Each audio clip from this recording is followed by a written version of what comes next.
Hit it as soon as it hit the water. That's a good one. Hey, I'm KastKing Pro, Brent Chapman here.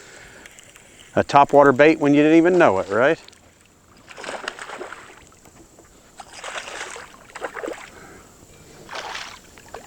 Pretty fish.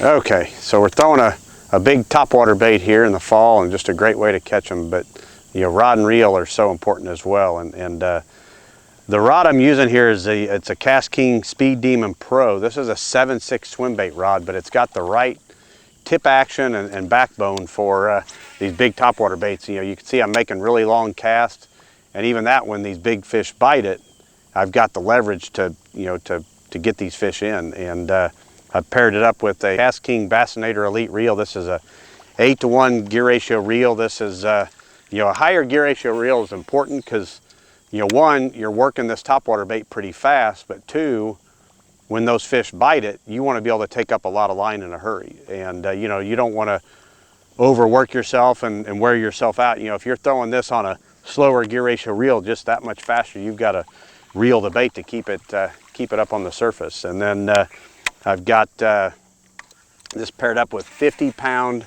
KastKing Cast Pro braid, and you know, that's one thing that I see a lot of people do wrong. They use too light of a line. 50 or even 65-pound braid for these type of topwaters is what you want, because you know, when you hook a big monster bass, especially in heavy cover, you want every advantage you can have. And you know, there's nothing more of a heartbreak than losing a big one that breaks your line or something. But these baits can handle that heavy of a line.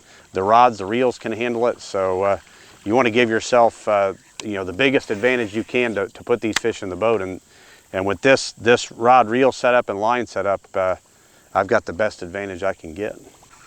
So having a high-speed reel is really important too, because the big key is keeping your bait in the strike zone. And you know, I can work this bait all the way back to the boat, and sometimes you're going to catch fish.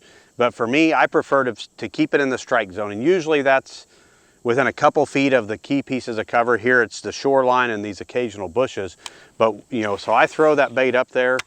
I work it along the shoreline to you know, maybe 10 feet out. But from there, if a fish hasn't hit it, I want to reel that bait up really fast and get my bait back in the strike zone. If I do that throughout an entire day, typically I'm going to catch more fish because I'm keeping that bait in the strike zone longer. So get it to there, just reel it in fast, and fire it up back up there to get it right back in that strike zone where the majority of your strikes are going to come. You know, and that's not always the case, and that's something just a guy has to experiment with every day on the water. But you know, I've found out day in and day out, for me, keeping that bait in the strike zone as long as possible is the key. So you know, I can waste a lot of time working that bait all the way back to the boat there, and then occasionally you'll catch a fish. So it's not that it's wrong, it's just, you know, it's a percentage deal. And oh my goodness, how about that for a strike? And he missed it.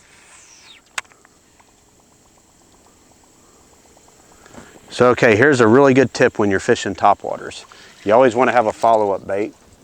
I've got a jig right here. So when you have a fish that blows up on your topwater bait, you know there's a fish there and he's looking to eat something. He's a hungry fish. So it's always good to have a follow-up bait, you know, a jig or soft plastics or a stick worm, because then they'll come back a lot of times and you can catch them just like that.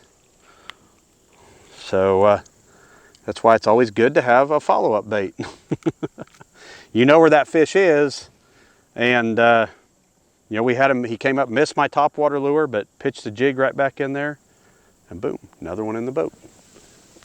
So, you know, a lot of times people associate topwater fishing with shallow, beating the bank or the edges of shallow cover or whatever. But, you know, here in this little lake we're fishing now, there's a lot of brush piles and stuff out here, or docks or something. Fish will suspend around those pieces of cover. And just because you can't see out here, there's brush piles right under the surface of the water. And a lot of times these big fish, they like to suspend over this deep water. And, you know, a big loud topwater bait is sometimes a great way to catch those big ones. So just out here trying to entice one of these big ones to bite. So here we've got a brush pile out here in the middle of the lake, and you know, it's about 10 foot deep around that. But hey, this lake's got a lot of fish in it. without a doubt, you know there's some fish in there. So great way to possibly entice a big fish to bite is throw a topwater bait right over the top of that stuff and see if you can get one to come up and react. A lot of times, you know, it may be 10 foot deep there, but they'll sit right below the surface and be suspended, and sometimes you can get those fish to react. You gotta love some topwater fishing.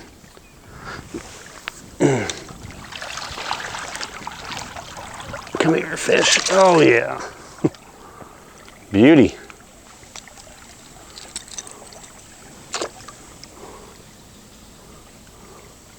Guys, I'm Brent Chapman. Have a great day.